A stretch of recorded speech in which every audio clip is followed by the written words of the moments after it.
യേശുവിൻ്റെ സമാധാനം നമ്മുടെ ഹൃദയങ്ങളെ ഭരിക്കട്ടെ. ഇന്ന് നമ്മൾ ധ്യാനിക്കാൻ ആഗ്രഹിക്കുന്നത് നമ്മുടെ ജീവിതത്തിൽ നമുക്ക് ഒത്തിരിയേറെ മുറിവേറ്റിട്ടുണ്ട്. അപ്പോൾ ഈ മുറിവിനെ സുഖപ്പെടുത്തുവാനായിട്ട് യേശുവിലൂടെ നമുക്ക് എങ്ങനെ സാധിക്കും?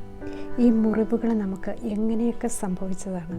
നമ്മുടെ ജീവിതത്തിൽ നമ്മളെല്ലാവരും പല അവസ്ഥകളിലൂടെ കടന്നു പോകുന്നവരാണ്. അപ്പോൾ നമ്മളെ സ്നേഹിച്ചവരിൽ നിന്ന് നമ്മൾ ഏറ്റവും സ്നേഹിച്ച് കൊണ്ട് നടന്നവരിൽ നിന്നൊക്കെ നമുക്കൊത്തിരിയേറെ വേദനകളുണ്ടായിട്ടുണ്ട്. അവർ നമ്മളെ ഉപേക്ഷിക്കുമ്പോൾ ഈ സമയത്തൊക്കെ നമ്മൾ യേശുവിനോട് ചേർന്ന് അത് ഒരു നന്മയാക്കി മാറ്റാനായിട്ട് നമുക്കെങ്ങനെ സാധിക്കും? ആ വേദനയിലൂടെ നമുക്കും നമ്മുടെ ഹൃദയത്തിൽ അവരോട് വിദ്വേഷം, വൈരാഗ്യം, പിണക്കം, മിണ്ടാൻ പറ്റാത്ത അവസ്ഥകൾ, അതുപോലെ തന്നെ നമുക്ക് വേദനകൾ ഓർക്കുമ്പോൾ, ആ വാക്കുകളെല്ലാം ഓർക്കുമ്പോൾ നമ്മുടെ ഉള്ളിൽ നമ്മളറിയാതെ വിങ്ങിപ്പൊട്ടുന്ന അവസ്ഥകൾ, ഇതെല്ലാം നമ്മുടെ ജീവിതത്തിലുണ്ടായിട്ടുണ്ട്. നമുക്ക് ആ വിങ്ങലുകൾ, ആ മുറിവുകൾ നമ്മുടെ ഉള്ളിൽ കിടക്കുന്നത് കൊണ്ടാണ് നമുക്ക് ആ വിങ്ങലുകൾ സംഭവിക്കുക. ആ മുറിവിനെ ഉണക്കാനായിട്ട് ഈശോയ്ക്ക് മാത്രമേ സാധിക്കുകയുള്ളൂ. ചിലർ സൈക്കോളജിസ്റ്റിനെ കാണാൻ പോകും. ചിലപ്പം ഉറക്കമില്ലാത്ത രാത്രികൾ നമുക്കുണ്ടാകാറുണ്ട്. ഈ സമയത്തെല്ലാം ഇതേ വേദനകളിലൂടെ കടന്നുപോയ വിശുദ്ധ ഗ്രന്ഥത്തിൽ നമുക്ക് അനേകരെ കാണാൻ സാധിക്കും. യേശുവിനെ മാത്രം നമ്മളെടുത്താൽ ഈശോ നമ്മളെ സ്നേഹിക്കാൻ വേണ്ടി മാത്രം വന്നതാണ്. ആ യേശുവിനെ നമ്മളെല്ലാവരും കൂടി കുരിശിൽ തറച്ചു. ആ യേശു കുരിശിൽ കിടന്നുകൊണ്ട് പ്രാർത്ഥിച്ചു, പിതാവേ, ഇവർ ചെയ്യുന്ന എന്തെന്ന് ഇവർ അറിയുന്നില്ല, ഇവരോട് ക്ഷമിക്കണമേ എന്നാണ് ഈശോ പ്രാർത്ഥിച്ചത്.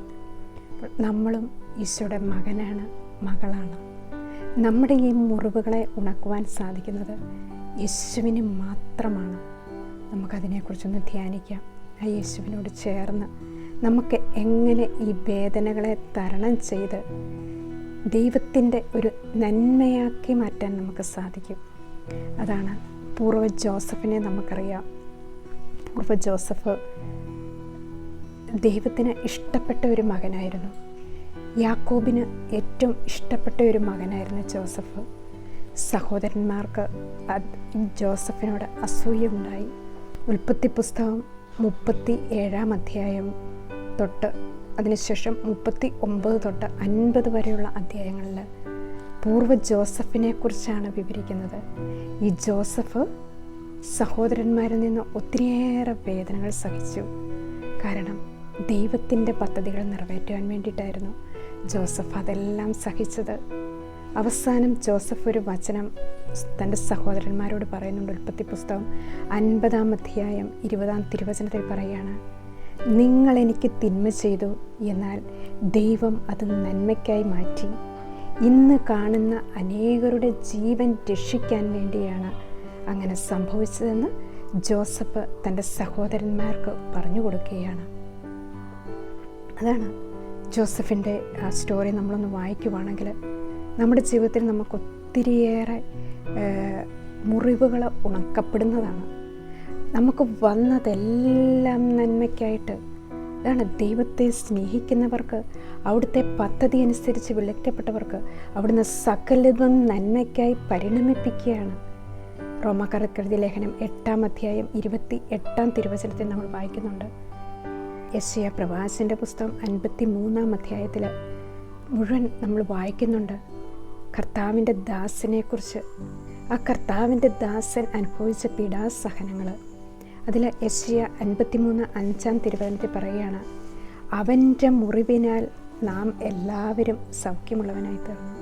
അവൻ്റെ മേലുള്ള ശിക്ഷ നമുക്ക് രക്ഷ നൽകി, അവൻ്റെ ക്ഷതങ്ങളാൽ നാം സൗഖ്യം പ്രാപിച്ചു. യേശുവിൻ്റെ ക്ഷതങ്ങൾ, യേശുവിൻ്റെ മുറിവുകൾ നമുക്കറിയാം. ഈശോ ആ കുരിശിൽ പീഡ സഹിച്ച സമയത്ത് യേശു നിരപരാധിയാണ്, ദൈവത്തിൻ്റെ പുത്രനാണ്.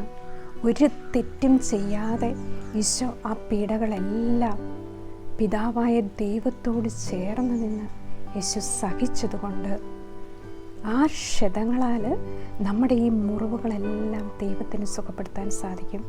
അപ്പോൾ നമ്മൾ ഈശോയോട് ഹൃദയത്തിൻ്റെ അഗാധത്തിൽ നിന്ന് നമ്മൾ പ്രാർത്ഥിക്കേണ്ട ഒരു പ്രാർത്ഥനയാണ്.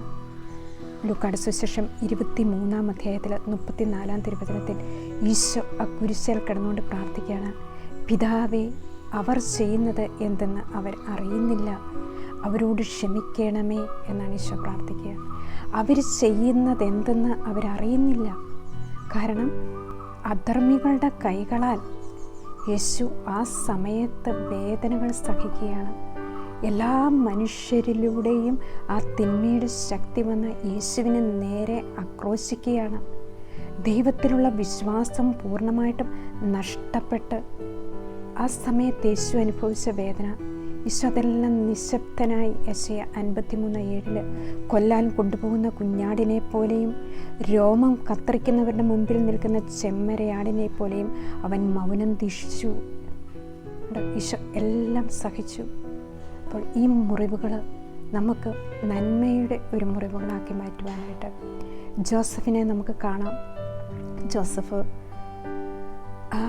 ജോസഫിനെ വിൽക്കപ്പെട്ടപ്പോഴും കർത്താവ് അവനോട് കൂടെ ഉണ്ടായിരുന്നു. ജ്ഞാനത്തിൻ്റെ പുസ്തകം 10-ാം അധ്യായം 13-ാം തിരുവചനത്തിൽ നമ്മൾ വായിക്കുകയാണ്. ഒരു നീതിമാൻ വിൽക്കപ്പെട്ടപ്പോൾ ജ്ഞാനം അവനെ കൈവിടാതെ പാപത്തിൽ നിന്ന് രക്ഷിച്ചു. ആ ദൈവത്തിൻ്റെ ജ്ഞാനം ആ ജോസഫിനോടൊത്ത് ഇറങ്ങുകയാണ്. ഒരു നീതിമാൻ വിൽക്കപ്പെട്ടപ്പോൾ ദൈവത്തിൻ്റെ ജ്ഞാനം പാപത്തിൽ വീഴാതെ അവനോടൊപ്പം ഉണ്ടായിരുന്നു. ജോസഫിന് പാപത്തിൽ വീഴാനായിട്ടുള്ള എല്ലാവിധ സാഹചര്യങ്ങളും അവിടെ ഉണ്ടാകുകയാണ്. ഉൽപ്പത്തി പുസ്തകം 39-ാം അധ്യായത്തിൽ നമ്മൾ കാണുന്നുണ്ട്. ജോസഫ് തൻ്റെ യജമാനനോടും ദൈവത്തോടും വിശ്വസ്തത പുലർത്തി. ആ സമയത്തെല്ലാം ദൈവത്തിൻ്റെ ജ്ഞാനം ജോസഫിനെ നയിക്കുകയാണ്. കാരാഗൃഹത്തിൽ അവനോടൊത്തിറങ്ങി രാജകീയ ചെങ്കോലും തൻ്റെ യജമാനൻ്റെ മേൽ ആധിപത്യവും ലഭിക്കുവോളം കാരാഗൃഹത്തിൽ അവനെ ഉപേക്ഷിച്ചു പോയില്ല. ശത്രുവിൻ്റെ ആരോപണം കള്ളമാണെന്ന് തെളിയുകയും അവന് നിത്യമായ ബഹുമതി നേടിക്കൊടുക്കുകയും ചെയ്തു. രാജകീയ ചെങ്കോലും തൻ്റെ യജമാനൻ്റെ മേൽ ആധിപത്യവും ലഭിക്കുവോളം കാരാഗൃഹത്തിൽ അവനെ ഉപേക്ഷിച്ച് പോയില്ല. ദൈവത്തിൻ്റെ നീതിയും ദൈവത്തിൻ്റെ സ്നേഹവുമാണ്. കാരണം നമ്മൾ ഹൃദയത്തിൽ നിഷ്കളങ്കതയും നീതിയും കാത്തു സൂക്ഷിക്കപ്പെടുമ്പോൾ ദൈവത്തിൻ്റെ ജ്ഞാനം എപ്പോഴും നമ്മോടൊപ്പുണ്ടായിരിക്കും. ഈ മുറിവുകളും വേദനകളും എല്ലാം യേശുവിൻ്റെ മുറിവുകളോട് ചേർത്ത് നമ്മൾ കാഴ്ചവെക്കുമ്പോൾ അവിടെ വലിയൊരു നന്മയുടെ രാജ്യം ഉണ്ടാകുകയാണ്. അതേസമയം നമ്മൾ ആ സമയത്ത് ഹൃദയത്തിൽ വിദ്വേഷം, വൈരാഗ്യം, പക, അവരെ എതിർക്കുവാനും അവരോട് മത്സരിക്കുവാനുള്ള ഒരു മനോഭാവമൊക്കെ നമ്മുടെ ഹൃദയത്തിൽ വരുമ്പോൾ നമ്മിൽ പ്രവർത്തിക്കുന്നത് തിന്മയുടെ ശക്തിയാണ്. അതാണ് വിശുദ്ധ പൗലോസ്ലീഹ പറയുന്നുണ്ട് 2 കൊരിന്തോസ് 2:10-11 നിങ്ങൾ ക്ഷമിക്കുന്നവനോട് ഞാനും ക്ഷമിക്കുന്നു. ഞാൻ എന്തെങ്കിലും ക്ഷമിച്ചിട്ടുണ്ടെങ്കിൽ അത് യേശുക്രിസ്തുവിൻ്റെ നാമത്തിൽ നിങ്ങൾക്ക് വേണ്ടിയാണ്. ഇത് സാത്താൻ നമ്മളെ കബളിപ്പിക്കാതിരിക്കേണ്ടതിനാണ്. അവൻ്റെ തന്ത്രങ്ങളെപ്പറ്റി നമ്മൾ അജ്ഞരല്ലല്ലോ എന്നാണ് പറയുക.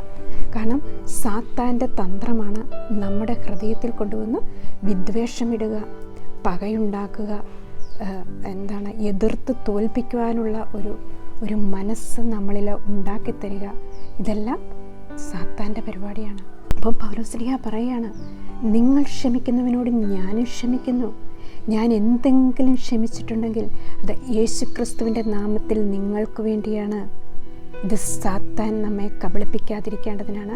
അവൻ്റെ തന്ത്രങ്ങളെപ്പറ്റി നമ്മൾ അജ്ഞരല്ലല്ലോ എന്നാണ് വിശുദ്ധ പൗലോസ്ലീഹ പറയുന്നത്. കാരണം അവനെപ്പോഴും നമ്മുടെ ആത്മാവിനെ പാപത്തിലേക്ക് കൊണ്ടുപോകുവാനാണ് ആഗ്രഹിക്കുന്നത്. ഹെബ്രായർക്കെഴുതിയ ലേഖനം 12-ാം അധ്യായം 14-ാം തിരുവചനത്തിൽ പറയുന്നുണ്ട്, വിദ്വേഷത്തിൻ്റെ വേര് വളർന്ന് ഉപദ്രവം ചെയ്യാതിരിക്കാൻ സൂക്ഷിക്കുവിൻ. വിദ്വേഷം മൂലം പലരും അശുദ്ധരായി തീർന്നിട്ടുണ്ട്. നമ്മുടെ വിശുദ്ധി നഷ്ടപ്പെടുന്ന ഏറ്റവും വലിയ പാപമാണ് വിദ്വേഷം. ഇത് വരുത്തുക എന്നതാണ് സാത്താൻ്റെ പ്രവർത്തനം. അതാണ് നമ്മൾ എന്തെങ്കിലും നമ്മുടെ മനസ്സിലുണ്ടെങ്കിൽ നമ്മൾ ഒരിക്കലും ഓടിപ്പോയി അവരുടെ അടുത്ത് മാനുഷികമായ രീതിയിൽ ക്ഷമ പറയേണ്ട കാര്യമില്ല. ഹൃദയത്തിലുള്ള ഐക്യമാണ്, ഹൃദയത്തിൻ്റെ അനുതാപവും ഹൃദയത്തിൽ ക്ഷമ പറയുമ്പോഴുമാണ് കർത്താവിൻ്റെ പ്രവർത്തനം അവിടെ ഉണ്ടാകുക. കാരണം നമ്മൾ പെട്ടെന്ന് ക്ഷമ പറയാൻ ചെല്ലുമ്പോൾ തിരിച്ച് നമ്മളോട് പറഞ്ഞാൽ നമ്മളെ വീണ്ടും പാപത്തിലേക്കും അസ്വസ്ഥതയിലേക്കും നയിക്കും. അതാണ് സുഭാഷിതത്തിൻ്റെ പുസ്തകം 16-ാം അധ്യായം 7-ാം തിരുവചനത്തിൽ പറയുകയാണ്, ഒരുവൻ കർത്താവിന് പ്രീതികരമായി ചെയ്യുമ്പോൾ ശത്രുക്കൾ പോലും അവനോട് ഇണങ്ങിച്ചേരുന്നു. നമ്മൾ ദൈവത്തിന് പ്രീതികരമായിട്ടുള്ളവ ചെയ്യുമ്പോൾ, നമ്മളിത് ക്ഷമിക്കുമ്പോൾ, പൂർണ്ണമായിട്ട് ക്ഷമ കൊടുക്കുമ്പോൾ, നമ്മളും വേദനിപ്പിച്ചവരോട് നമ്മൾ ക്ഷമിക്കുമ്പോഴും, നമ്മളെ വേദനിപ്പിച്ചവരോട് നമ്മൾ ക്ഷമിക്കുമ്പോഴും അവിടെ എന്താ സംഭവിക്കുക? അവിടെ യേശുവിൻ്റെ ആത്മാവ് വന്ന് വസിക്കുകയാണ്. അവരുടെ ഹൃദയത്തിൽ നിന്നും ആ തിന്മയെല്ലാം വിട്ടുപോകുകയാണ് നമ്മൾ പ്രാർത്ഥിക്കുമ്പോൾ. അതാണ് ഒരു വിശുദ്ധ ഗ്രന്ഥത്തിലെ ഏറ്റവും പ്രധാനപ്പെട്ട ഒരു വചനം ആണ്, നമ്മളോട് മറ്റുള്ളവർ എങ്ങനെ പ്രവർത്തിക്കണമെന്ന് നമ്മൾ ആഗ്രഹിക്കുന്നുവോ നമ്മൾ അവരോടും അതുപോലെ പ്രവർത്തിക്കുവിൻ. മത്തായിയുടെ സുവിശേഷം 7-ാം അധ്യായത്തിൽ നമ്മൾ വായിക്കുന്നുണ്ട്. പ്രത്യേകിച്ച് സ്വർഗ്ഗസ്ഥനായ പിതാവേ എന്ന പ്രാർത്ഥന പഠിപ്പിക്കുമ്പോൾ മത്തായിയുടെ സുവിശേഷം 11-ാം അധ്യായത്തിൽ ഈശോ പറയുന്നുണ്ട്, ഞങ്ങളുടെ കടക്കാരോട് ഞങ്ങൾ ക്ഷമിച്ചിരിക്കുന്നത് പോലെ ഞങ്ങളുടെ കടങ്ങളും പാപങ്ങളും ഞങ്ങളോട് ക്ഷമിക്കണമേ. അപ്പോൾ നമ്മളും ക്ഷമിക്കുമ്പോഴാണ് യേശുവിൻ്റെ സ്നേഹവും യേശുവിൻ്റെ കൃപാവരവും നമ്മളിലേക്ക് ചൊരിയുക. അപ്പം നമുക്കും ആ ഒരു സ്നേഹത്തിലേക്ക് വരുവാൻ, നമ്മുടെ ഹൃദയത്തിൽ ആ പകയുടെ എതിർപ്പിൻ്റെ ശക്തി വന്ന് നമ്മളെ കീഴ്പ്പെടുത്താൻ ശ്രമിക്കുമ്പോൾ നമുക്ക് ഏറ്റവും ഇഷ്ടമുള്ള ഏതെങ്കിലും ഒരു വചനം നമ്മൾ ആ ഹൃദയത്തിൽ ഉരുവിട്ടുകൊണ്ടേയിരിക്കുക. യേശു ജീവനുള്ള ദൈവത്തിൻ്റെ പുത്രനായ ക്രിസ്തുവാണ്. ദാവീദിൻ്റെ പുത്രനായ യേശുവേ, പാപിയായ എൻ്റെ മേൽ കരുണയായിരിക്കണമേ എന്ന് നമ്മൾ ഉരുവിട്ടുകൊണ്ടിരിക്കുമ്പോൾ നമ്മുടെ ഹൃദയത്തിൽ നിന്ന് ആ തിന്മയുടെ വിത്ത് പൂർണ്ണമായിട്ടും മാറുകയാണ്. അവിടെ ഒരു നന്മ വരികയാണ്. ആ സമയത്ത് അവരുടെ ഹൃദയത്തിലും ദൈവം പ്രവർത്തിക്കാൻ തുടങ്ങും. അതാണ്, ഒരുവൻ കർത്താവിന് പ്രീതികരമായവ ചെയ്യുമ്പോൾ ശത്രുക്കൾ പോലും അവനോട് ഇണങ്ങിക്കഴിയുന്നു.